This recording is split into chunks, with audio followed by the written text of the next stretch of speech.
చూడండి రా అందరూ. ఏయ్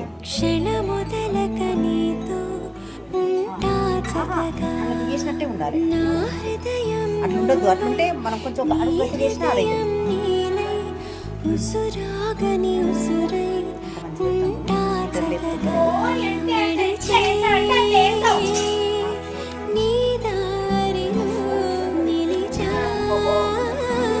దారా